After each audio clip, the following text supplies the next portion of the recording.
ఘనతకు అర్హుడవు, నీవే నా దైవము. సృష్టికర్త ముక్తిదాత, సృష్టికర్త ముక్తిదాత, స్తుతులకు పాత్రుడా, ఆరాధన నీకే,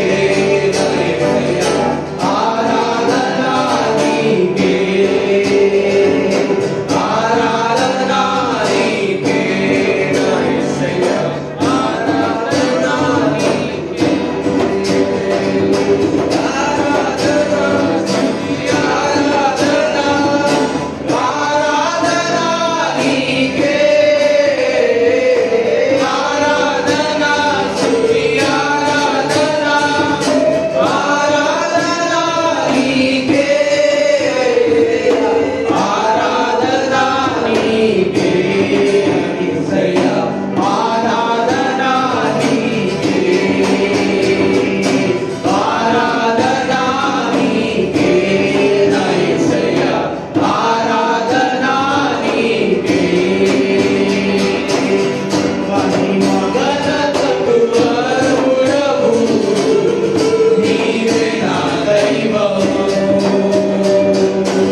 వందనమయ్యా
Yesu na పట్టుకో.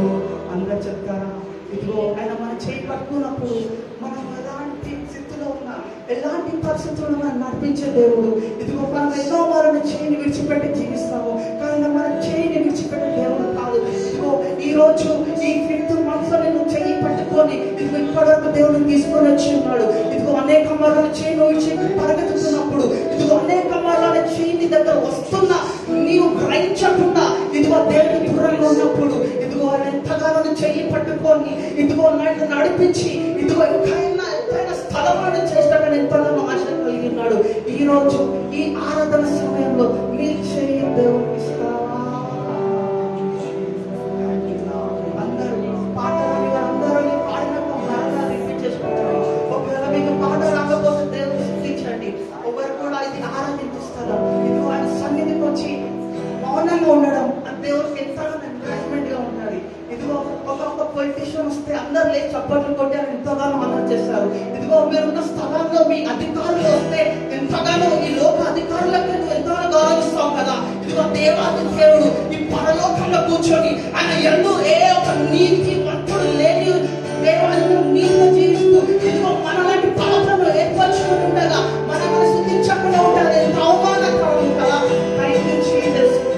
అందరూ మీరు జ్ఞానం కరచి ఈరోజు మీ చేతులు సమర్పించి ఆయన వైపు మీ కన్నులను తిప్పి మీరు దాన్ని తిప్పి ఎవరు కూడా ఆలోచన ఉండకుండా చెట్టున్న పరిస్థితులన్నింటినీ విడిచిపెట్టి ఇదిగో మీరున్న స్థలంలో అన్ని పరిస్థితులు నిబంధిస్తున్నాడని గ్రహించి మిమ్మల్ని మీరు దేవచం సమర్పించుకొని మీకు వస్తున్న తప్పక ఆటలు అదిమి కొట్టటప్పుడు అదే అందరూ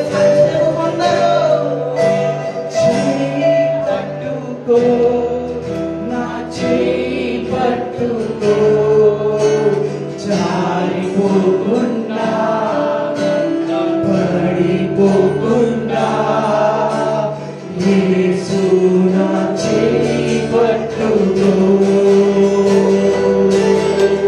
చేయి పట్టుకో నా చేయి పట్టుకో, జారిపోకుండా పడిపోకుండా యేసు నా చేయి పట్టుకో. కుంగిన వేళ ఓ నా ధైర్యపరిచే నా తోడు నీవేగా. కుంగిన వేళ ఓ నా నీవేగా, నన్ను ధైర్యపరిచే నా తోడు నీవేగా. కుంగిన వేళ ఓ నా నీవేగా, నన్ను ధైర్యపరిచే నా తోడు నీవేగా.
చేయి పట్టుకో. ఈ పాపపు లోకంలోనైనా ప్రభువా పరిశుద్ధులనే జీవించకుండా దయచేయ.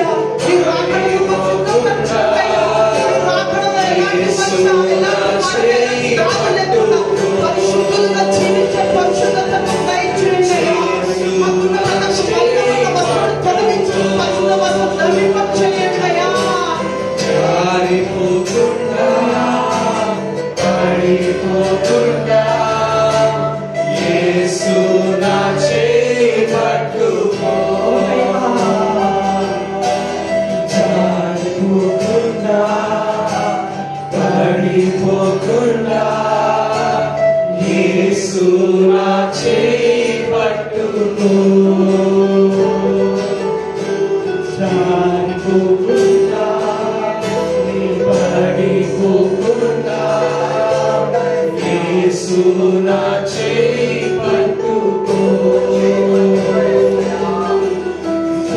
జారిపోకుండా పడిపోకుండా యేసు నా చేయి పట్టుకో.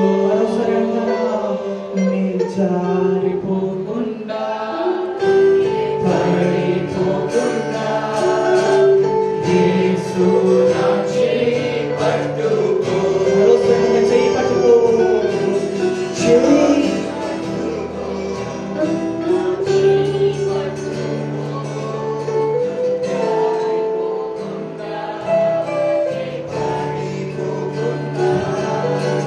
యేసు నా చేయి పట్టుకో. Thank you so much. Thank you so much.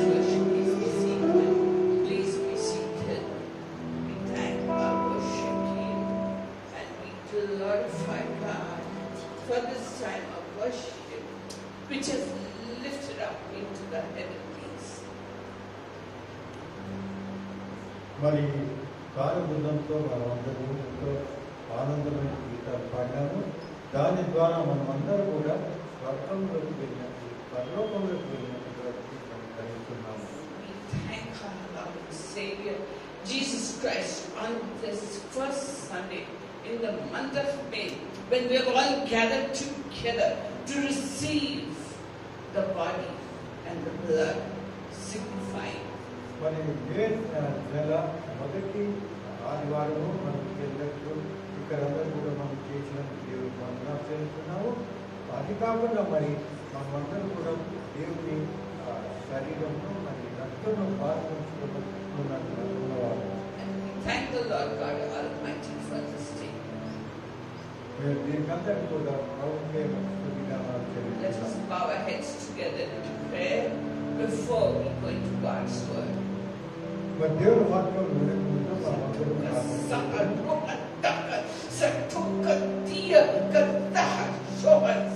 Hallelujah. My beloved children, my spirit has been hovering over you all the time. నా పైన మా ప్రేమైన బిడ్డలారా మీ అందరి పైన నా ఆశీర్వాదము మా ఆత్మ ఎల్లప్పుడూ మీ ఉదయం ఉన్నది మీరు చదువుతున్నాడు. Just like the Spirit of God was hovering over the surface of the deep during creation, my spirit is hovering over you all to do a new thing in your midst. ఆది కాలంలో దేవుని సృష్టి సంఘంలో నా ఆత్మ నీళ్ళపైన వెళుతూ ఉండను. అదే విధంగా ఇప్పుడు కూడా మేమైనా ఉన్నది. And to bless you నేను మిమ్మల్ని అందరినీ ఆశీర్వదించి నేను వచ్చిన and to continue to change you into new persons in Christ. మీరందరూ కూడా మరి మనమందరం కూడా దేవుని ద్వారా మన కొత్త మనుషులు జన్మ మనం పొందడం. My grace is upon you. My blessings are upon నా కృప నా మహిమ మీపైన ఉన్నది. you. In Jesus' Yesu name. ప్రభువు నామములో అడుగుతున్నాము. Amen. Amen. Amen. Amen. Do you know what, my daughter Anila? Days are coming when you're going to stand at a pulpit and teach the word of God. నా కుమారు అనిల నువ్వు గ్రహించుకో. అతి త్వరలో ఇక్కడ నిలబడి నువ్వు దేవుని వాక్యం నేర్పించనున్నావు. And my grace is upon each family that is here. ఇప్పుడున్న ప్రతి కుటుంబం పైన నా ఆశీర్వాదం నేను పొందాను. For I am a God of families. ఎందుకంటే నేను కుటుంబంలో నేను ప్రేమించే దేవుడు. I like you to be in families. మీ అందరూ కూడా ఒక కుటుంబంలో ఉండవాలని నేను ఆశిస్తున్నాను. And I'll work wonders and miracles in families. అటువంటి సమయంలో మీ అందరిపై ఎంతో నేను అద్భుతాలను కార్యం చేయనున్నాను. I'll bless you with children and I'll bless you with grandchildren. మరి అందరినీ కూడా నేను ఆశీర్వదించను, చిన్న బిడ్డలను కూడా నేను ఆశీర్వదించున్నాను. And those who are burdened and heavy laden, right now, I'm lifting the burdens of your mind and of your heart.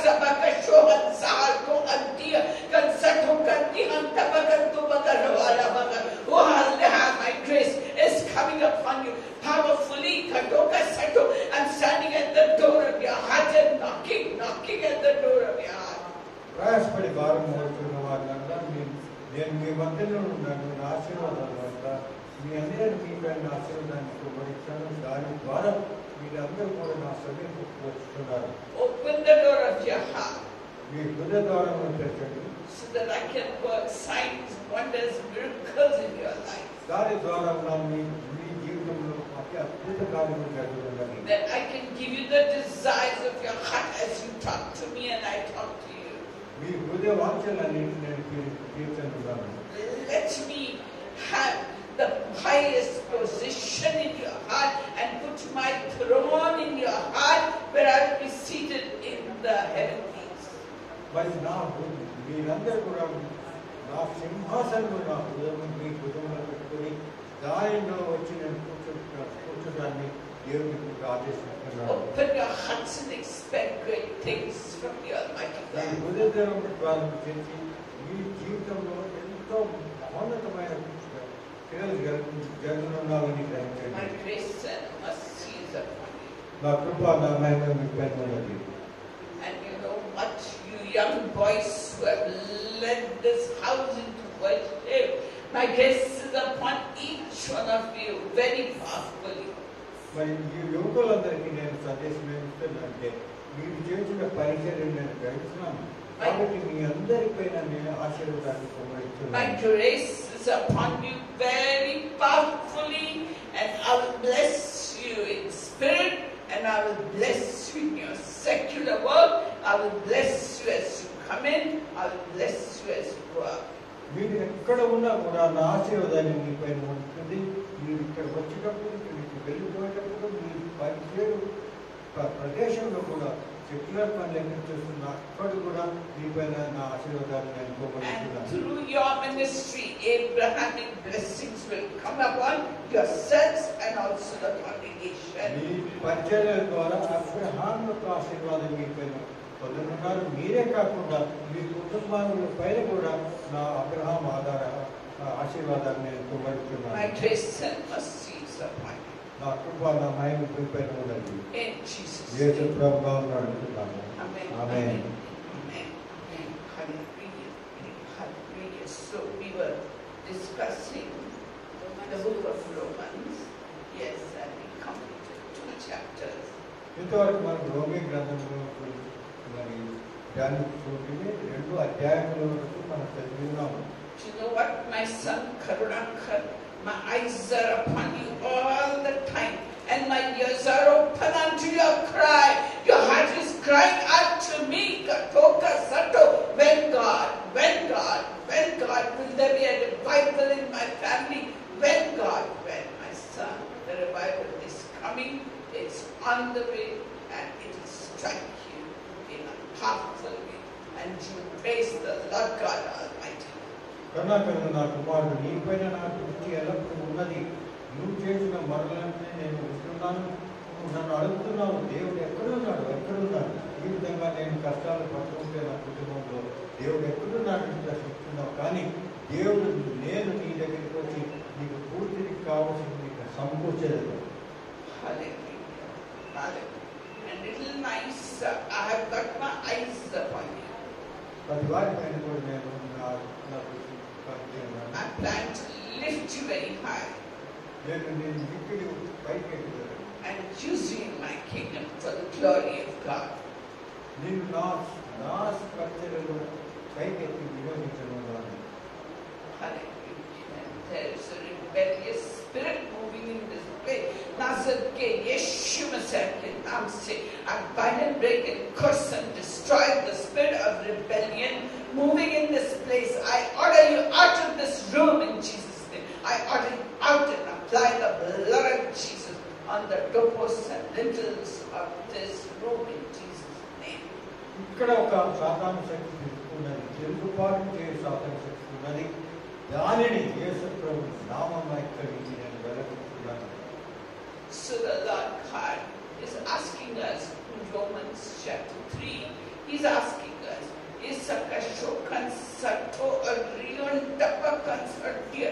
every part of darkness attacking your family, my daughter Shirley, every part of darkness attacking your family, I'm laying my hand upon it and pulling it out of your family in Jesus' name. I'm pulling out every part of darkness that has blinded your family, your people, and I'm pulling it out right now out of the males and females in your family and bundling it up and throwing it into the darkness. చెల్లి, ఈ కుటుంబంలో ఒక సాతాను శక్తి, అంధకార శక్తి ఏ విధంగా బాధపడుతున్నానని నేను చూసినాను.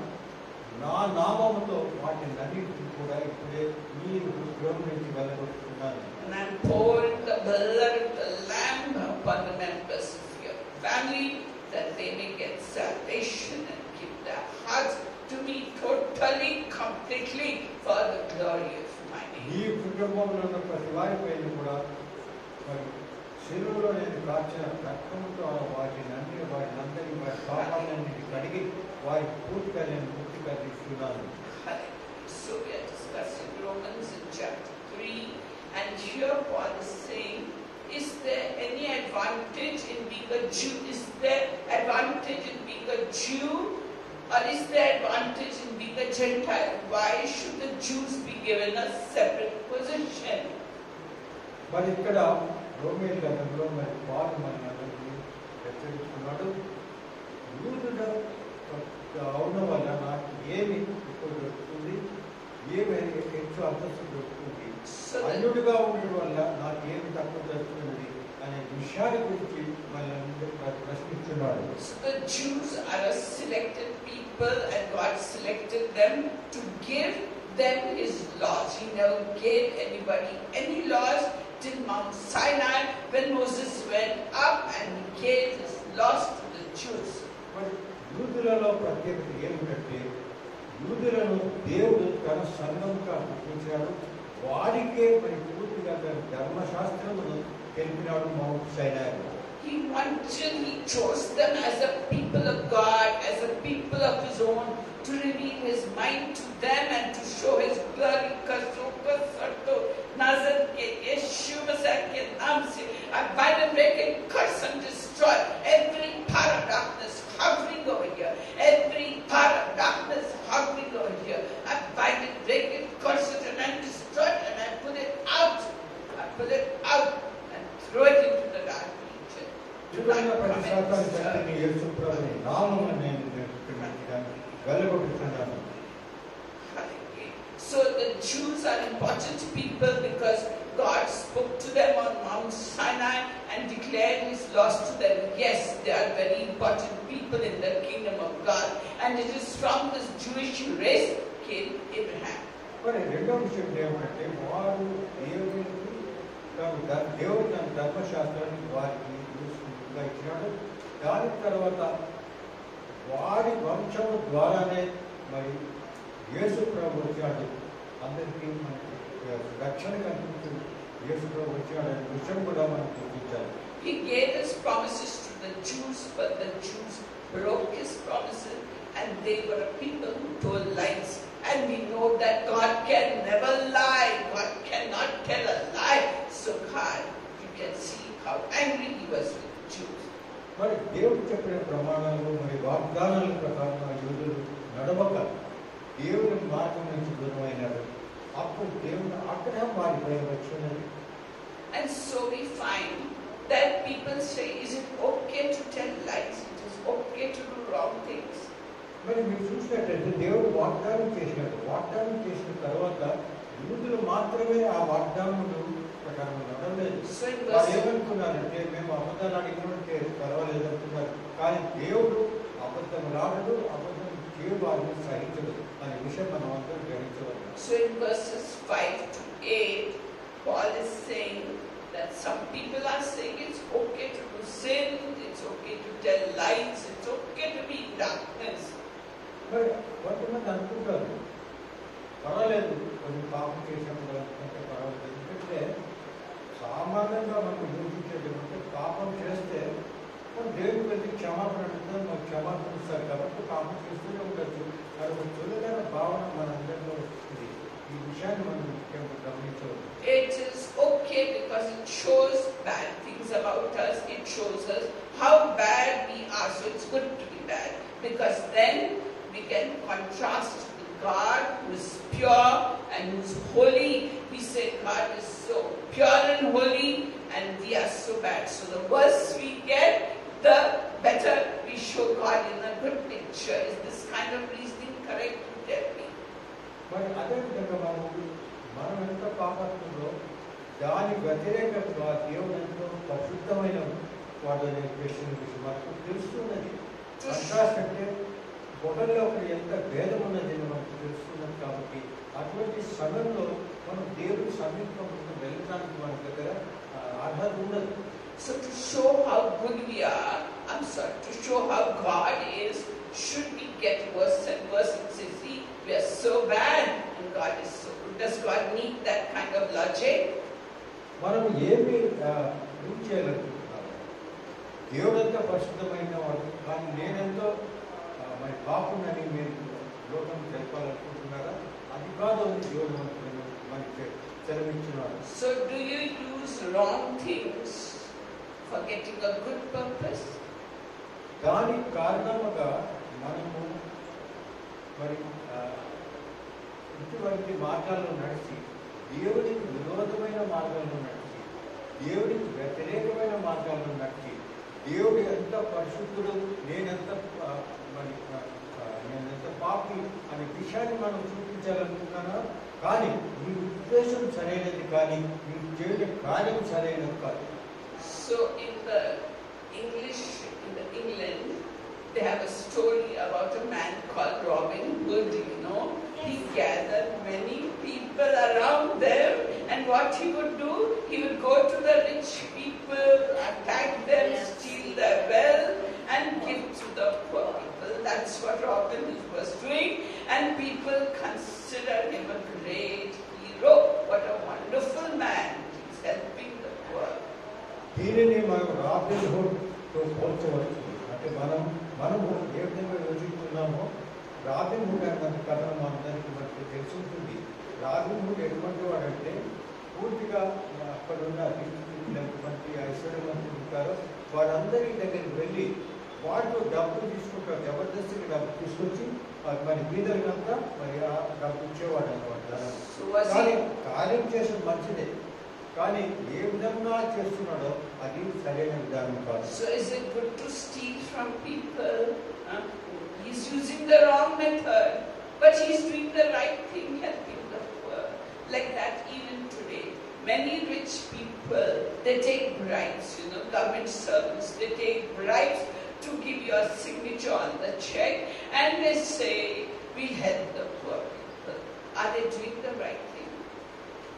మరి కొంచెం దీని అర్థం మనం చూస్తున్నట్లయితే ఈ కాలంలో కొంతమంది ఏమంటారంటే, సరే నేను లంచం తీసుకుంటున్నాను, కానీ లంచం నేను నాపైన వినియోగించడం లేదు, ఆ పేదలకు ఇచ్చేటట్టు చేస్తున్నాను కాబట్టి నేనేం పాపం చేయడం లేదు అని అనుకుంటూ ఉంటారు. అటువంటి భావన మనం ఉంటుంది. So is it right to do the wrong thing to get a good result? No, it's not the right thing. So Paul is explaining that to us, that the Jews, they did the wrong thing and became worse and worse to show how holy God is. That మరి is బాగా not the విధంగా right మనం thing. చెప్తుంది ఏమంటే, ఈ విధంగా మనం కార్యం చేసి దేవుని ఎంత మంచివారి మనం అనుకుంటున్నామా? కాదు. మీరు చేయు కార్యముల ద్వారా దేవుడిని గుర్తిస్తున్నారు.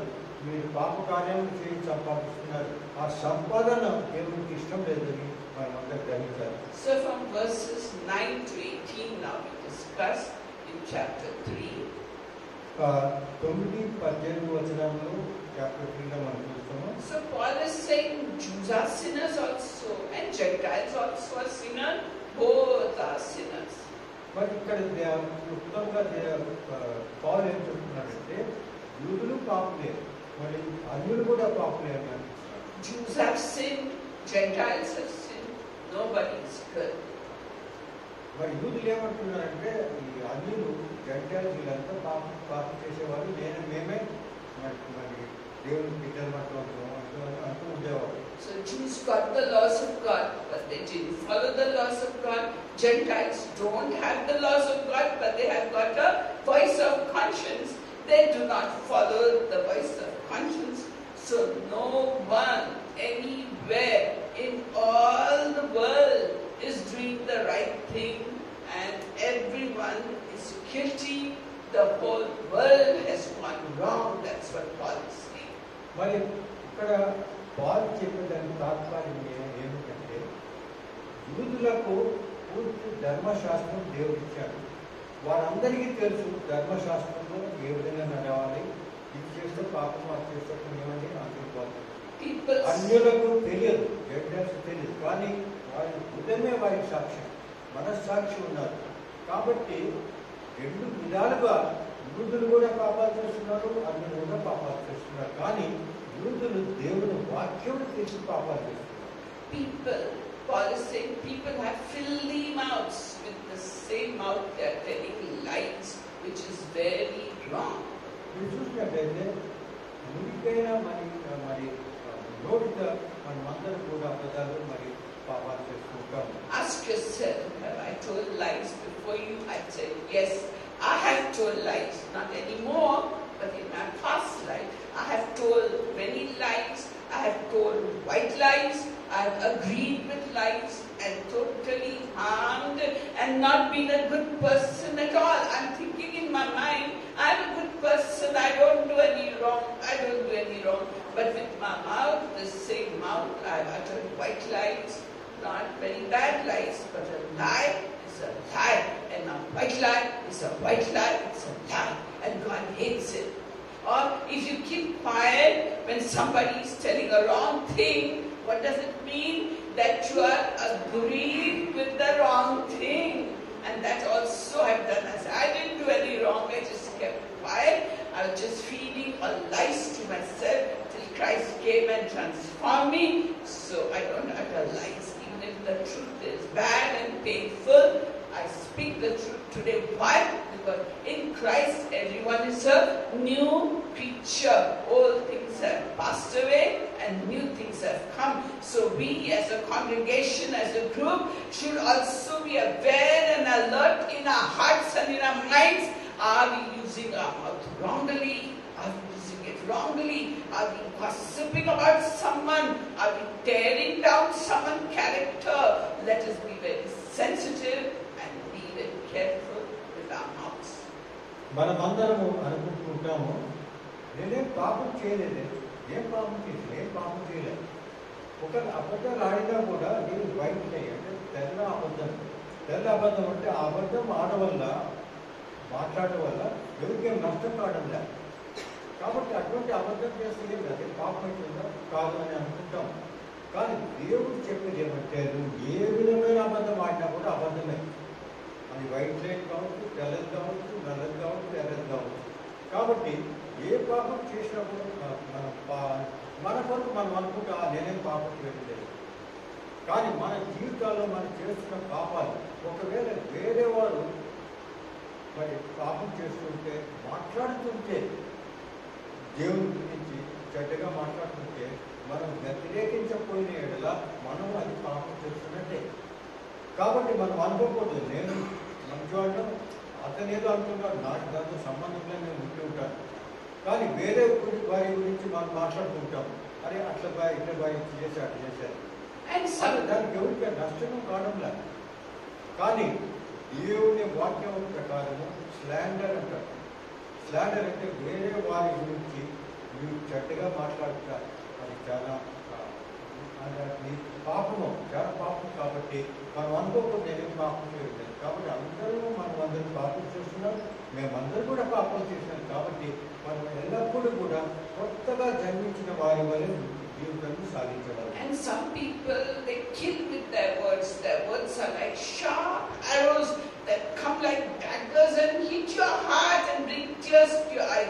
People do that also and kill people with their words.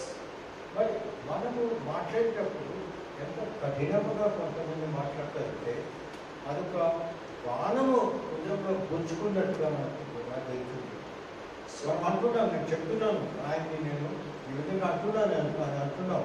కానీ ఒక బాణంగా ఆయన హృదయాన్ని గురించి ఆ మనిషి ఎంత నేను బాధపడుతున్నారు, అది కూడా పాపమే. So people are more interested in pleasing people than pleasing God. They are hurting God all the time. They say God doesn't care, God doesn't hear. But you see, God hears every word that comes out of our mouth and He sees our heart. He knows everything. సాధారణంగా మనం అనుకుంటాము, నేను ఎవరికి ఈ మాటల ద్వారా ఎవరికి బాధ పెట్టడం లేదు అనుకుంటున్నాం. కానీ దేవుడు అన్నిటికీ చూస్తూ ఉన్నాడు. ఏ విధంగా నీ హృదయవాంతులో ఏమి వస్తున్నది, ఏ విషయంలో మాట్లాడుతున్నాం. కాబట్టి మనం అందరూ కూడా మాట్లాడేటప్పుడు ఎల్లప్పుడూ కూడా ఏం నేను మాట్లాడుతున్నా దాని ద్వారా ఆ మనిషికి ఇది బెనిఫిట్ అవుతున్నదా లేదా నేను ఇంకా ఆయన బాధపడుతున్న ఆ వ్యక్తిని అనే విషయాన్ని గురించి మనం మాట్లాడవలసిన అవసరం ఉంది. Let's see verses 19 and 20 of chapter 3. 3వ అధ్యాయం 19-20 వచనంలో So Paul says, because of all this, God's judgment will be very strict on the Jews, and I add also Christians. That's my addition. God will be very strict on the Christians because knowing what God wants, they're not doing it. Just like the Jews who had the law and didn't do it, we Christians also know what God wants and we don't do it. So judgment will be very strict on Jews and upon us. మరి యూదులు తెలిసి కూడా వారి పాపంలో నడుచుకుంటారు. మనం Christians, క్రైస్తవులు కాబట్టి మనం కూడా దేవుని వాక్యం తెలుసు. దేవుడు ఏ విధంగా మనం నడవాలని చెప్పిన విషయాలు 10 ఆజ్ఞలన్నీ మనకు తెలిసిన విషయం. కానీ అన్యులు కూడా తెలుసు, వారి మనస్సాక్షి ద్వారా వారికి తెలుసు. కాబట్టి ఒకవేళ మనం క్రైస్తవులై పాపం చేస్తూ ఉన్నాయలా మన పాపాలకు చాలా కఠినమైన శిక్ష విధించబడుతుంది. అన్యులకు అంత కఠినమైన శిక్ష విధించదు. ఏ విధంగా దేవుడు యూదా సంఘాన్ని ఏ విధంగా ఆయన శిక్ష విధించాడో అదే విధంగా మనకు కూడా మనం శిక్షాహక్కులైతారు. So all of us have disobeyed God's laws. దాన్ని బట్టి కారణం ఏంటంటే మనం అందరూ కూడా దేవుని వాక్యాన్ని ఇచ్చి నడిచినాము. So all of us fall short of the standards of God. దాని ద్వారా మనం దేవుడు చెప్పిన ప్రమాణములకు కిందే మనం ఉన్నాము అని మనం ఎల్లప్పుడూ యోచించాలి. So that in the old covenant, people had to obey the laws and had to try to be good, do good service, do good works, behave nicely, and if they broke one law, they broke all the laws. So they were in a bad position. మరి పాత నిబంధన సమయంలో యూదులు ఏమిటంటే 600 పైన వారికి ఉన్నాయి, దేవుడు ఇచ్చిన ఆజ్ఞలు ఉన్నాయి. మరి ఒక ఆజ్ఞ కూడా వారికి ఏమి అంటే మరి పూర్తిగా ఆ ప్రతి 600 ఆజ్ఞలు కూడా వారు పరిపాలించలేదు. కాబట్టి వారు ఎంతో మరి భయభీతులై దేవుని వాక్యంలో నడిచేవారు. So you agree, don't you, that all of us have sinned and fall short of the glory of God. All of us at every time have sinned and fall short of the glory of God. ఒక్కరు కాక మనం అందరూ కూడా దేవుని మార్గంలో ఉంచి దేవుని మార్గంలో నడుచుక ఆయన ఇచ్చిన ఆజ్ఞల ప్రకారం నడక మనం అందరూ పాపులము అని గుర్తించే వాళ్ళు ఎవరు అనుకోలేదు, నేనేం పాపం చేయడం లేదు. And under the new covenant, we are a people of hope, for God will declare us not guilty if we put our trust in Jesus and take His blood sacrifice and repent of our sins on a daily basis. మరి కొత్త నిబంధనల ప్రకారం మనకు రక్షణ పొందినాము. యేసు ప్రభు యొక్క రక్తం ద్వారా మనందరికీ రక్షణ పొందుతున్నాం. కాబట్టి మనమందరం కూడా ఎల్లప్పుడూ చూసుకుంటాను, ఎక్కడ నేను పాపం నుంచి వేదన, పాపం నుంచి రక్షణ, మార్గంలో నుంచి No matter, గ్రహించి ఎల్లప్పుడూ దేవుని క్షమాపణ అడుగుతూ ఉండాలి. no matter even if we have been the worst sinner, have told the worst lies, done the worst things, have murdered somebody, stolen somebody, hurt somebody, done the worst thing, God will forgive us every sin if we have faith in Christ and take His blood sacrifice and repent on a daily basis. Repent. ప్రతి దినంలో కూడా మనమందరం కూడా చేస్తున్న పాపాలతో ఎంత పాపం చేసినా కూడా దేవుడి ఎదుట వెళ్ళి పాప క్షమాపణ పశ్చాత్తపడేట దేవుడు మనందరినీ కూడా తను క్షమిస్తాడు, మనందరినీ కూడా తన బిడ్డగా మనకి గుర్తిస్తాడు. You see, only one sin God will not forgive. That is talking against the Holy Spirit of God, making fun of the Holy Spirit manifestation. Only that sin God will not forgive in this world and the next. And God says in 1 John chapter 5, He said, you are not even to pray for such a sin.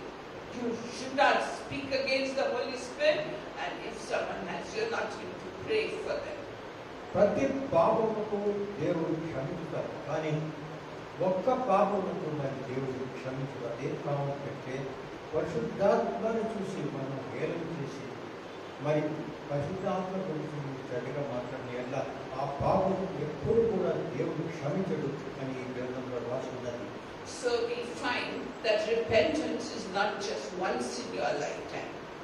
Repentance is every day. Because every day we fall down and make sins. Why? The Adamic DNA of sin is in us. And we slip and fall. But we have hope, because if the righteous fall 7 times, God will lift them up 7 times. Only if they confess their sin and repent. So don't think I repented 10 years ago. I lifted my hand in a public meeting or in the church. No, no, no. That doesn't give you eternal life. Following Him every day and repenting every day is the way to do it. Because Jesus said, if you follow me, what should you do? Take up your cross daily and follow me daily. That is what God said. So we must repent today. I do it, so I'm telling you to do it. I repent with Psalm 51, Psalm 32, Psalm 25, and make it my own psalm and shed tears before God. And when I do it, I'm clean and once more ready to face life. So you also do the same thing. I will not tell you what I don't do. I will tell you only what I do and what has helped me. So you also repent of your sin. Get up every morning. Repent before God. You may have thought something, got some bad dream. So you repent before God. Give Him your life. Give Him your life as an instrument of righteousness for the glory of God. మనమందరం అనుకుంటాము, చాలా మంది అనుకుంటారు 10 సంవత్సరాల ముందు 5 సంవత్సరాల ముందు ఒక కూటం జరుగుతుంటే నేను అక్కడ పశ్చాత్తాపడి చేయించినానంటే అప్పుడు నాకు రక్షణ దొరికినది. ఆ రక్షణ దొరికినది కాబట్టి నాకు అవసరం లేదు, నేనంతా రక్షణ మార్గంలో నడుస్తున్నాను. కానీ ఇది ఒక భ్రమ. అనుకోకూడదు, ఒకసారి రక్షణ పొందినట్టు ఎలా అనుకుంటున్నాను. దేవుడి వాక్యం ప్రకారం మనమందరం కూడా పాపం చేస్తూనే ఉంటాం. కాబట్టి ప్రతి దినము మనం కింద పడినప్పుడు పాపం చేసినప్పుడు మనకు తెలుసు మనం పాపం చేసినట్టు. కాబట్టి ఎప్పుడు కూడా మనం దేవుని దగ్గరికి వెళ్ళి మన పశ్చాత్తాపం పొందాలి. దాని ద్వారానే మీరు దేవుని వాక్యంలో నడగలరు. మీ సిలువనెత్తుకొని మీరు ముందు సాగమని దేవుడు చెప్పిన జీవితంలో ఆ సిలువ ఏమిటంటే మీకు ఇచ్చిన ఈ పాప భారం మరి మీపైన వచ్చిన శ్రమను. కాబట్టి ఈ దినదినం చేయాలి, కానీ ఒకసారి అయితే చాలా కాదు. So actually we are sinning, so we should get the punishment for our sin. But under the new covenant, who got punishment? Christ got punishment for all our sin on the cross of Calvary. He bore all The soul that sins shall surely die. That's what the Old Testament says. But in the New Testament also we find the wages of sin is death. So we should die, but Christ took the punishment on our behalf. మన కొరకు యేసు ప్రభు ఇచ్చారు. మరి శిలువ మనం పొందినాడు, రక్తం కార్చాడు. మనం చేసిన పాపాలు, మనకు కావలసిన శిక్ష, పొందవలసిన శిక్ష ఆయన పొందినాడు. దాని ద్వారా మనకు రక్షణ పొందినాం. కాబట్టి మనం ఎల్లప్పుడూ ఆ విషయం గుర్తించి, దేవుడు నా కొరకు చనిపోయి నా రక్షణ కొరకు తన రక్తం కార్చారు అనే విషయాన్ని గ్రహించి ఎల్లప్పుడూ మనం పాపలని గుర్తించాలి. చేస్తున్న పాపాలన్నింటినీ గ్రహించి వాటి కొరకు మనం ప్రార్థన చేస్తూ ఉండాలి. So we are saved by faith in Christ. If we accept His blood sacrifice, we are saved and we don't get punishment. దాని కారణంగా యేసు ప్రభు మతం ద్వారా శిలువపైన చేసిన కార్చిన రక్తం ద్వారా మనకు రక్షణ పొందుతున్న విషయం అనేది ఎల్లప్పుడూ కూడా మనం గ్రహిస్తూ ఉంటాము. So before the law of Moses came in the book of Genesis, we find fellas like Jacob who cheated, they stole, they cheated people, they did all sorts of wrong things, didn't they? And they had so many wives also, but God didn't punish them. Why? Because God had not given them any laws to obey. So therefore He did not punish those before the law, although they did wrong things. మరి దర్శన శాస్త్రము ముందు కూడా యూదులు ఎన్నో పాపాలు చేసినట్టుగా మనం చూస్తున్నాం. కానీ వారి అందరి పాపాలను కూడా దేవుడు క్షమించాడు. దానికి కారణం ఏమంటే మౌంట్ సీనాయి పర్వతంలోన ధర్మశాస్త్రం వచ్చింది కాబట్టి అంతకు ముందు జరిగిన పాపాలను దేవుడు క్షమించాడు. Even when God gave them the laws, He was looking forward to the time when Christ would come and wipe away our sins. Why? Like that? Because in Genesis chapter 3, He gave the ruling that the seed of the woman should crush the head of Satan. That is, Christ would come and crush the head of Satan. And even though He gave them the law in the Old Testament, He was looking forward to the new covenant when Christ would come and take away the sins of the people. ఆదికాండం 3వ అధ్యాయంలో చూసినట్లయితే దేవుడు వారికి శిక్షించినప్పుడు పాముకు ఏమి సర్పంకి ఏమి శిక్షించినట్లయితే ఈ మానవుడు వచ్చి మీ వారి సంతానము మీ కళను వేసేద్దరు అని అన్నారు. అది దేవుడు తన రక్షణ మార్గము ముందు చూపిస్తున్నాడు. ఆ రక్షణ మార్గం ఏమంటే యేసు ప్రభు వచ్చి మనందరి పాప క్షమాపణ కోసం వచ్చినాడు, మన రక్షణ కోసం వచ్చినాడు. ఆ విషయాన్ని ముందే ఆదించినాడు. ఆదికాండం 3వ అధ్యాయంలో. So we see from verses 27 to 30 now in chapter 3 of Romans. 27-30 వచనము 3వ అధ్యాయంలో రాస్తున్నది. Paul is telling us we cannot boast about anything. మరి ఏ విషయం కూడా మనం గర్వించలేము. He says even if we do lots of good things, the good things cannot save us. మరి ఎన్ని మంచి కార్యములు మనం చేసినా కూడా అవి మనకు రక్షణ కల్పించవు. So in front of churches we find many beggars are sitting, and some people think if you give them 10 rupees, 50 rupees, they'll get redemption. God will be so happy with them. But God is saying, no, you give your whole wealth to poor people, feed the poor people. I'm not going to be happy. You give your body to be burnt and you do everything for Christ, but I'm not going to be happy. I'm not going to give you reward. The only thing you have to do is to accept the blood sacrifice of Jesus. Only that is going to please me. All your giving away your wealth is not going to please me. I gave you wealth, I gave you good health, so you enjoy it now. Christ wants us to enjoy our good health. He wants us to enjoy the things He gave as long as we give our tithes to whichever church you belong to. He's pleased with you. He wants you to enjoy life. He gave life for enjoyment. In the Garden of Eden, He told man and woman, go, enjoy, rejoice and be happy. The same thing He's telling to us now today as children of God. Enjoy, rejoice and be happy. Did not Paul say so many times in the book of Philippians, rejoice? And again I say rejoice. So in whatever situation you are, if you rejoice and if you have problems, you'll Why? Because God wants you to rejoice. He has selected you. He has chosen you. You are sons and daughters of the King, and you are not going into hell fire. So rejoice and lead a rejoicing life all the time. మరి మన మంచి కార్యాల ద్వారా మన రక్షణ పొందలేము అనే విషయము ముఖ్యంగా మనం గమనించవలసిన విషయం. మనం అనుకుంటుంటాము, నేను ఈ ధర్మం చేస్తుంటాను, చర్చ నుంచి పైకి వచ్చినాక అందరికీ అక్కడ ఉన్నాం, బీదోళ్ళకి అందరికీ నేను అది పంచుతున్నా, ఇది పంచుతున్నా, రూపాయలు ఇస్తున్నాను, చాలా మంచి పని చేస్తున్నాను కాబట్టి నేను నాకు రక్షణ దొరికినది. కానీ రక్షణ ఎక్కడ దొరుకుతుందా? దేవుని అని విశ్వసించి దేవుడు తన కుమారుడు నా రక్షణ కొరకు పంపించాడు అని మన విధంలో మనం విశ్వసించిన వేళ మాత్రమే మనకు రక్షణ కలుగుతుంది. ఎందుకంటే యేసు ప్రభు విధంలో మీరు చూస్తున్నట్టయితే, రక్షణ పొందినట్టయితే ఈ మంచి కార్యాలన్నీ ఆటోమేటిక్గా మీకు వస్తుంది. కానీ మనం మంచి కార్యాలు తీసుకొని దేవుని విడిచిపెట్టేసి మనం ఈ మంచి కార్యాలతోనే మనం దేవుని దగ్గరికి వెళ్తాము, పర్లోకం వెళ్తాను అనే విషయము చాలా దేవుడు ఇచ్చిన వాక్యం ప్రకారం కాదు, వ్యతిరేకము. ఈ విషయం గుర్తించాలి. కొంతమంది అనుకుంటున్నారు, నేను ధర్మం చేశానని, అది చేశాను, చర్చి కూడా పోతున్నా, అది కూడా చేస్తున్నాను, కానీ దానివల్ల ప్రయోజనం లేదు. వారు accepted Jesus Christ as your personal savior. కొత్త జన్మ జన్మించిన తర్వాత మీరు ఆ మార్గంలో నడుస్తున్నారా లేదా అది ముఖ్యమైన విషయం. So God is treating Jews the same way He's treating the Gentiles.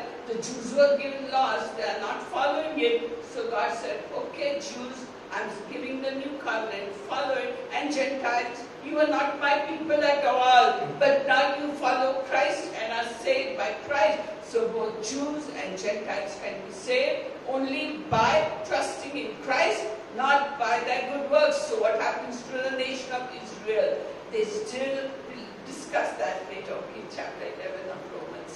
Yeah, so both Jews and Gentiles are saved only by trusting in Jesus. So the nation of Israel, if it trusts in the Lord Jesus Christ, then only it will be saved. It's not going to be saved by making great progress in Microsoft and in computers and in medicine and in nuclear warfare. All the mind of the Jews did all that. Why? Because they are the children of Abraham according to the blood. So God blessed Abraham and He told them, like the stars in the sky your children will be, and they'll be blessed to be a blessing. So God did not withdraw that promise. Therefore the nation of Israel is prospering. The desert land is yielding flowers and fruits that are going all over the world. So God did not withdraw His promise from Abraham. But if they want to go to heaven and have eternal life, the only way is to accept Jesus and be saved by the blood of Jesus. There is no other way you can go to heaven. యూదులు అనుకోకూడదు, నేను Abraham సంతానం కాబట్టి మేమందరూ కూడా పరలోకంలో వెళ్ళిపోదాం ఆటోమేటిక్గా అనుకుంటారు. కానీ దేవుడు తన ధర్మశాస్త్రం ఇచ్చిన తర్వాత ఎవరు ధర్మశాస్త్రం ప్రకారం నడవరో వారందరూ కూడా అయోగ్యులైతారు. మరి దేవుని వారి మార్గంలో నడవరు. దేవుడు రక్షణ ఎప్పుడు పొందుతారంటే యేసు ప్రభువులో విశ్వసించి ఆయనే మాకు రక్షణ ఇస్తారు అనే విషయాన్ని వారు గుర్తించి ఆ మార్గంలో నడిచినట్ల యూదులు కానీ జంటైల్స్ అన్యులు కానీ దేవుని రక్షణ పొందగలరు. అన్యులకు తెలియదు, కానీ తెలిసిన తర్వాత ఆ విషయంలో వారు సాగవరు. యూదులు తెలిసి కూడా చేయలేదు అనే విషయం మనకు చూడవాలి. So verse 31 says to us, if we are saved by faith, do we still have to obey the laws of God? మరి 31వ వాక్యం ఏదో చెప్తుందంటే మీరు రక్షణ పొందినా కూడా దేవుని వాక్యము దేవుని మార్గము దేవుడు ఇచ్చిన ఆజ్ఞల ప్రకారం నడుచుట ఎంతో అవసరమైంది. So if you are saved by faith, and if you become more and more and more intimate and closer to Jesus, then He baptizes you with His Holy Spirit. And when the Holy Spirit comes upon you, automatically you behave in a way that will fulfill all the 10 commandments, that will fulfill the 2 greatest commandments that Jesus gave us. Automatically you fulfill what? Because God is living in your heart through the Holy Spirit, and God is only one. So when the Holy Spirit comes to live in your heart, Jesus comes with it. Father God comes with it, because God is one God but three persons. So God, Holy Spirit alone cannot live in you. Father God lives in you. Jesus lives in you. And you are a carrier of God. You become the temple of God where the Holy Spirit dwells. That is what Paul is trying to tell us. మనము రక్షణ పొందిన తర్వాత ఎదుగుతూ మనలో పరిశుద్ధాత్మ దేవుడు మనలో దేవుడు మనకు పరిశుద్ధాత్మ దేవుడు అభిషేకం చేస్తారు. అటువంటి బాప్తిసం పొందిన తర్వాత పరిశుద్ధాత్మ దేవుడు మాత్రమే కాదు, ఏక దేవుడు మనలో ఉన్నారు. తండ్రి కుమార పరిశుద్ధాత్మ మనలో ఉన్నారు. కాబట్టి మనం అందరూ కూడా దేవుని మందిరము. కాబట్టి దేవుని మందిరంలో మనం ఉన్నప్పుడు ఏ విధమైన పాపం చేయగా దాన్ని ఎప్పుడు కూడా పరిశుద్ధమైన మందిరంగా మనం వాటికి ఆ విధంగా మన మందిరాన్ని పెట్టవలసిన అవసరం ఉన్నది. కాబట్టి మన జీవితంలో ఎల్లప్పుడూ కూడా పరిశుద్ధమైన దేవుని వాక్యం ప్రకారం నడుస్తూ ఇచ్చిన ఆజ్ఞ ప్రకారం నడుస్తూ ముందుకు సాగవచ్చు. So now we have done 3 chapters of Book of Romans. Let us do a question answer session. I'm not questioning you. We'll do a discussion session and cover it up what these 3 chapters are saying, recapitulate them. So in these 3 chapters, God is having plans to save the sinners, and this plan is revealed to us firstly in the gospel. Now what is the gospel? సువార్త అంటే ఏంటి? ఎందుకంటే మన రక్షణ మార్గం అంతా సువార్తలోనే ఉంది కాబట్టి మనం అంటూ ఉంటాము సువార్త అంటే ఏంటి అనే విషయం మనం ముఖ్యంగా తెలుసుకోవాల్సిన అవసరం ఉంది. Because Paul uses the word gospel all the time. So the gospel is what it is, good news of salvation. మరి సువార్త అంటే ఏమిటి అనే విషయం చూడాలా.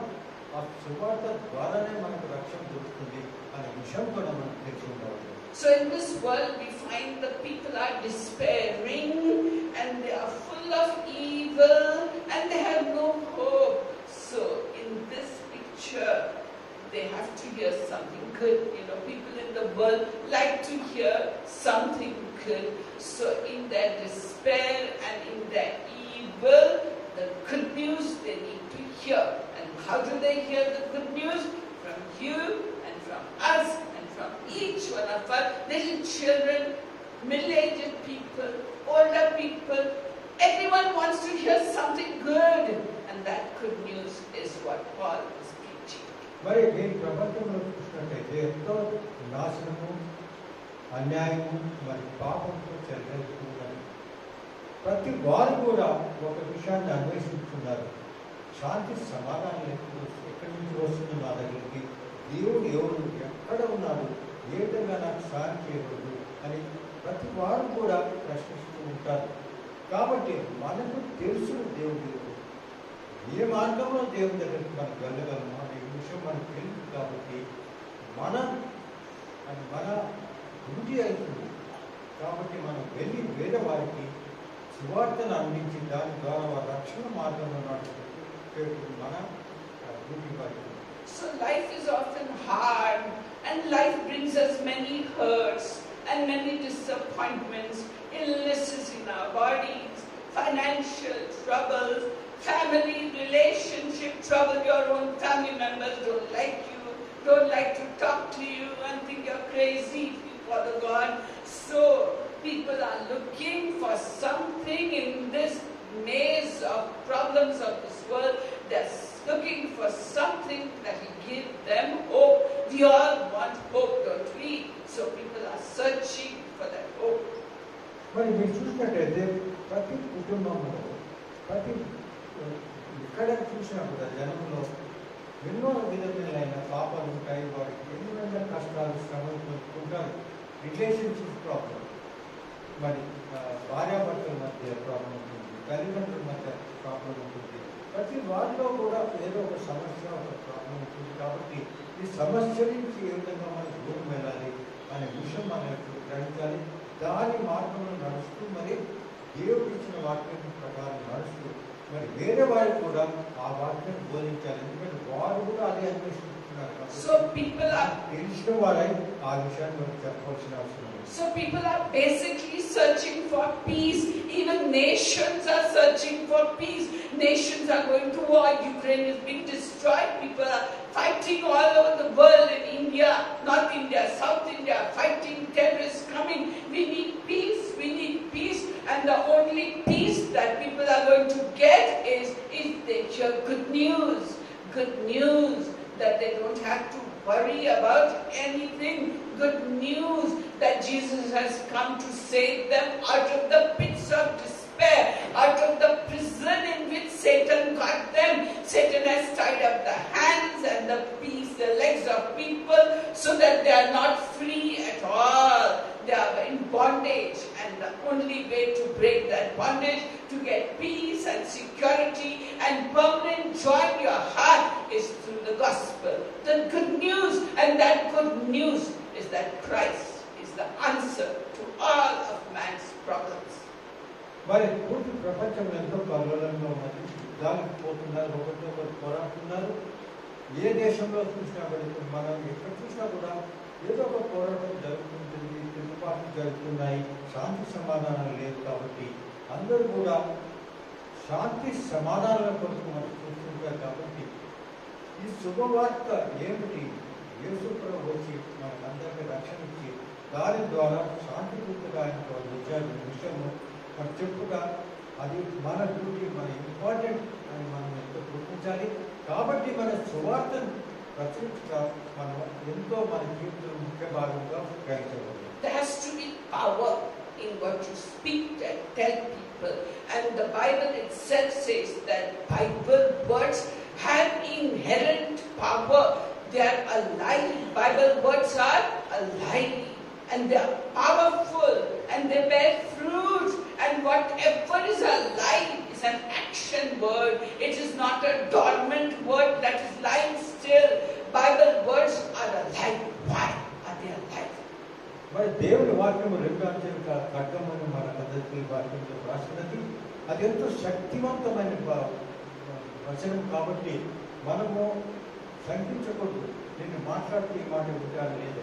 ఎందుకంటే దేవుని వాక్యంలో శక్తి ఉన్నది. ఆ శక్తి ద్వారా ఎవరు కూడా మీరు వాక్యం చెప్తే వారు వింటారు, తెలుసుకుంటారు కూడా.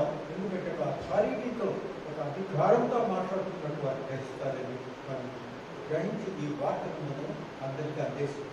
ఈ సందేశం ఇవ్వవలసిన అవసరం. Isaiah 55 tells it clearly. He said, like when it rains, the earth gets wet and the plants, they bear seeds, they bear fruit, and they grow, and the life comes into the fields. Like that, when the word of God comes into your heart, it bears fruit in your heart. It changes you. And with the Holy Spirit's help, the word of God changes you, makes you a new, different person, and it is alive. Why?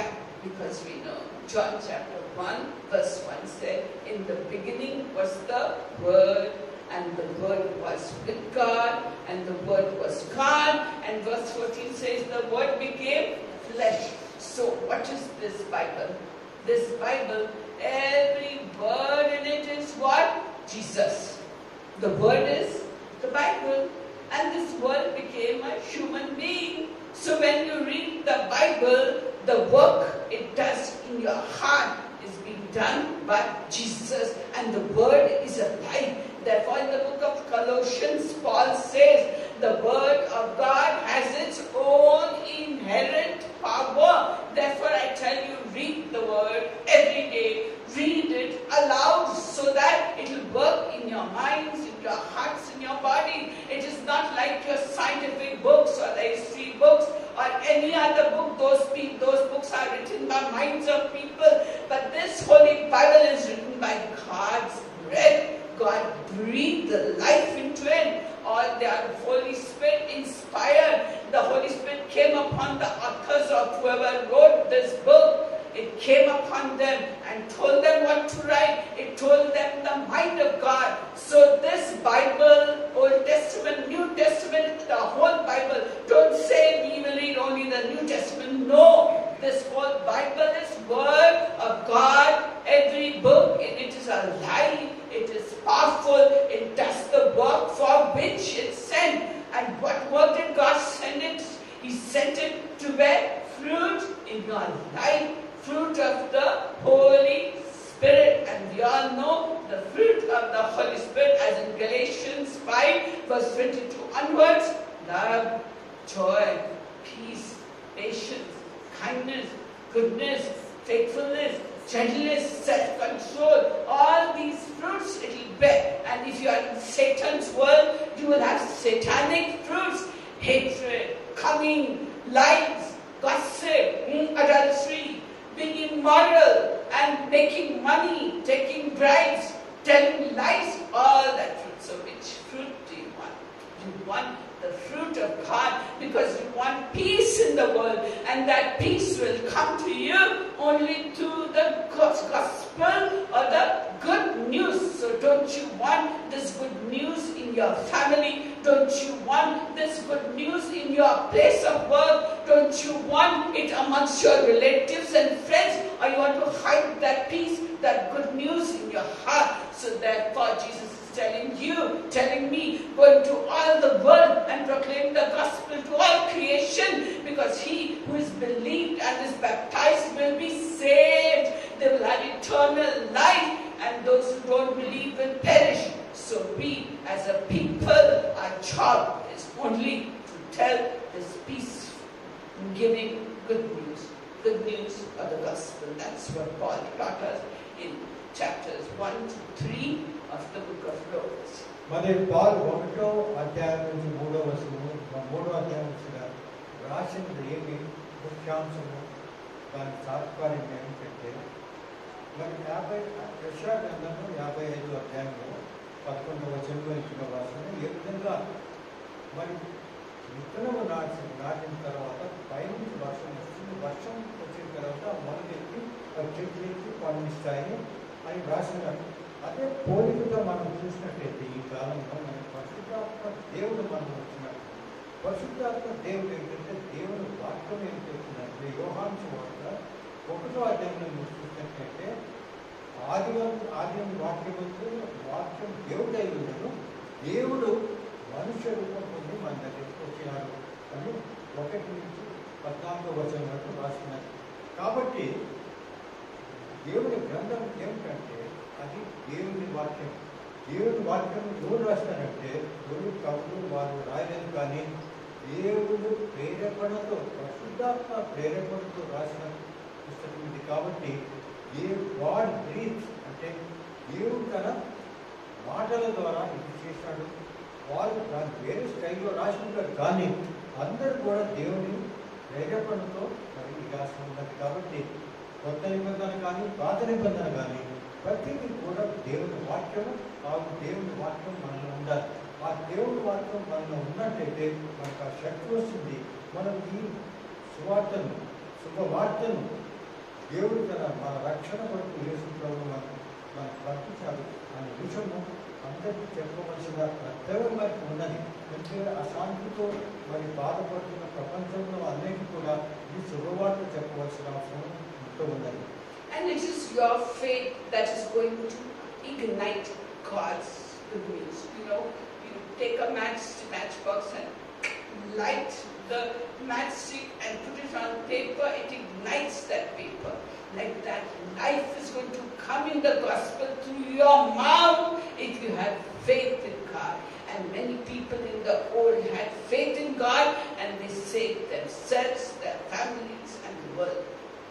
మరి అదేవిధంగా దేవుని వాక్యములతో మరి బలమైన వాక్యము, చట్టకరమైన వాక్యము ఇగ్గునాయి కంటే మనం దాన్ని అగ్ని చేసినప్పుడు మనం ఏ విధంగా మ్యాస్టిక్ పెట్టేసిన కాగితం చేసి ఏ విధంగా భక్తులు మండుతుందో అదేవిధంగా మీ వాక్యము అంత బలమైనది, శక్తివంతమైనది. కాబట్టి ఆ వాక్యం ద్వారా వేరే వారి యుద్ధంలో దేవుని రక్షణ అనే మరి మార్గంలో వారి యుద్ధంలో తెచ్చుటకు మీకు సాధ్యపడుతుంది.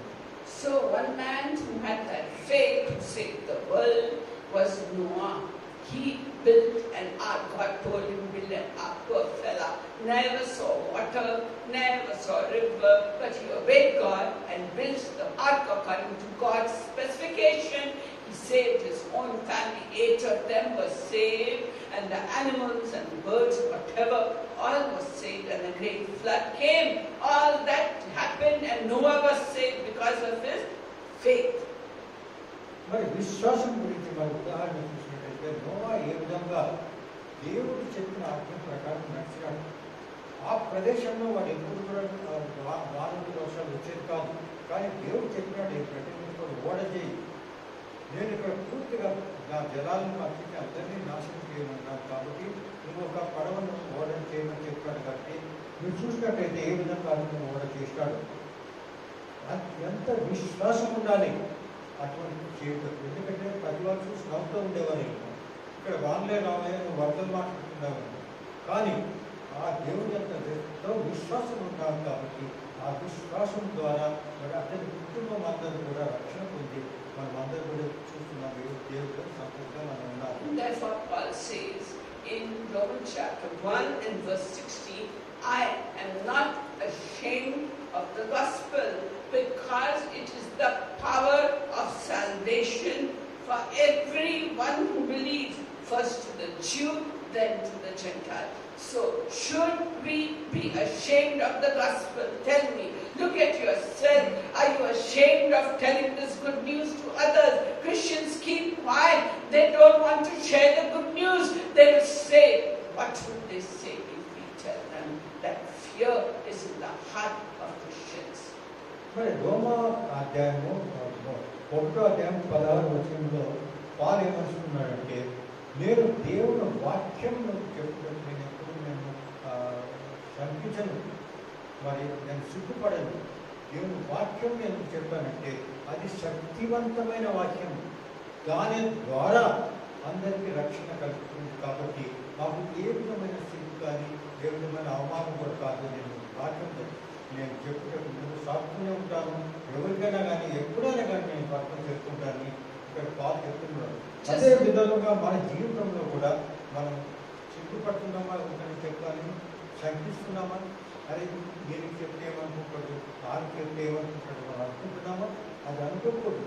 ఈ ఉదాహరణ ప్రకారంగా మనం దేవుని వాక్యం సత్యవంతం కాబట్టి ఆ వాక్యం చెప్పవలసిన అవసరం ఉన్నది. ఆ వాక్యం శక్తిలోనే వాక్యం మార్పు వస్తుంది. So these lights and fans are running why? Because of electricity power, isn't it? Are we ashamed of that power that is coming through the lines? No, we are enjoying the light. So also, this gospel is the power of salvation. So should we be ashamed of it? No, only the gospel can bring peace, life and joy into our families and the families with whomever we are concerned. మీరు చూసినట్టయితే మీరు electricity చూస్తుంటారు, ఇక్కడ AC లాంటివి నడుస్తుంటాయి. కానీ నడిచేదానికి శక్తి ఎక్కడ వస్తుంది? ఒక పవర్ ఉంటుంది, పవర్ సోర్స్ ఉంటుంది, పవర్ హౌస్ వస్తుంది. అదేవిధంగా మనమందరూ కూడా దేవుడి యొక్క పవర్ సోర్స్ నుంచి మనకు శక్తి వస్తుంది. దాని ద్వారా అందరికీ కూడా దేవుని వాక్యం చెప్పవలసిన రక్షణ మార్గంలో నడుచుటకు వారికి ముందుకు సాధన చేయడం మనకు ఎంత అవసరం ఉన్నది. And salvation comes only not by good works, but by faith in God and taking that free gift. So next time we will study chapter 4 and chapter 5 of the book of Romans. Hope you are enjoying the discussion. మరి రక్షణ వచ్చి దేవుని వాక్యం ద్వారా నచ్చడం ద్వారా జరుగుతుంది, కానీ మంచి కార్యముల ద్వారా నచ్చడం కాదు అనే విషయం మనం గుర్తించాలి. ఇంతవరకు మనం 3 అధ్యాయం చదివాము. నెక్స్ట్ టైం 4వ అధ్యాయం గురించి అధ్యయనం చేస్తాం. So now we thank God and take the Holy Communion.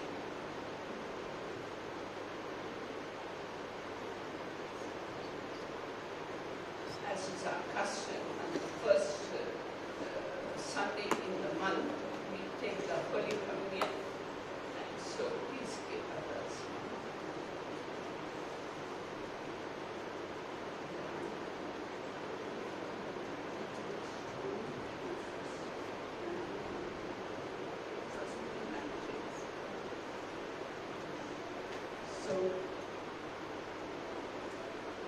this Holy Communion is a remembrance of Christ's death and resurrection and the power of the gospel.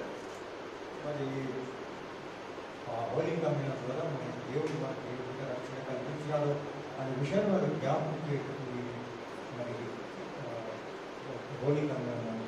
So the Bible says, whoever eats the bread or drinks the cup in an unworthy manner shall be guilty of the body and the blood of the Lord. మరి ఎవరు కూడా ఈ Holi communion వారు రక్షణ లేకుండా చేస్తున్నట్లయితే పాప క్షమాపణ లేకుండా చేస్తున్నట్ల పాపం చేస్తూ మరి దానికి క్షమాపణ పొందకుండా ఉంచారు వారందరూ కూడా ఇది తీసుకోకూడదు. So let us examine ourselves, because if we take this cup and eat this bread in an unworthy manner, we will call judgment upon కాబట్టి ourselves. మనం పరీక్షించుకుందాము, చేసిన పాపాలను దేవునికి మనపైకి Taking the body and the blood of Christ gives us good health, it gives us peace, it gives our oneness with Christ openly, public declaration. But if we take it in an unworthy manner, many people become weak, they become sick, and some even die. So in 1 minute, let us confess our sins to the Lord as we bow down and worship. Let each one of us confess our sins and prepare our hearts. Thank you, Jesus. Thank you, Jesus. Thank you, Jesus. Thank you, Jesus. Lord, I love you. Lord, I love you. Lord, I love you. Lord, I love you. Holy Spirit, Holy Spirit, Holy Spirit, Holy Spirit.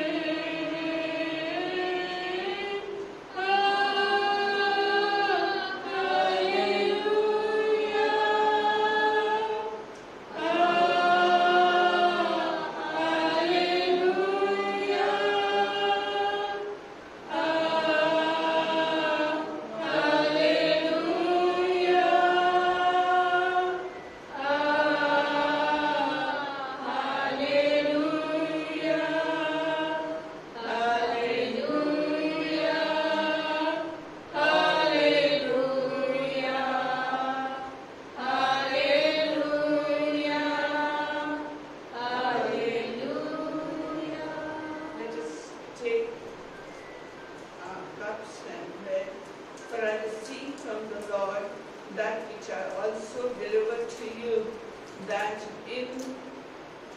the Lord Jesus, in the night in which he was betrayed, took bread. Let us take the bread. And when he had given thanks, he broke it and said, "This is my body, which is for you. Do this in remembrance of me." Let us take the bread together.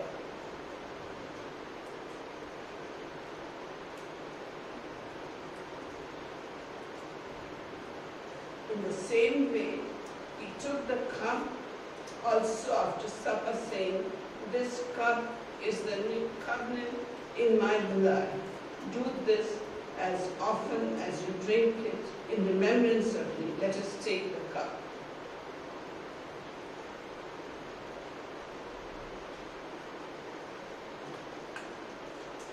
For as oft as you drink this blood and drink the cup, you proclaim the Lord's death until he comes. Lord God, Heavenly Father, we submit ourselves in your hand. We thank you for your body that was broken for us. That body which was broken, give health to our bodies. Lord God, heal us of every sickness that we may be having. Every person, Lord God, as they have taken your body, heal them of every sickness, Lord. By faith we have taken it. And as we have taken the wine, O Lord, let it cleanse us of all our sins and make us as white as snow. Help us to make a covenant and agreement with you that from this day we will lead a new life in Christ for the glory of your name. We thank you and praise you and submit ourselves in your hands. Hallelujah. May the peace of the Lord Jesus Christ, the love of God, and the fellowship of the Holy Spirit be, rest, and abide with you now and until the coming of the Lord. In Jesus' name. Amen. Please come. Now our service is over. I request all, we welcome all the new people. We're so happy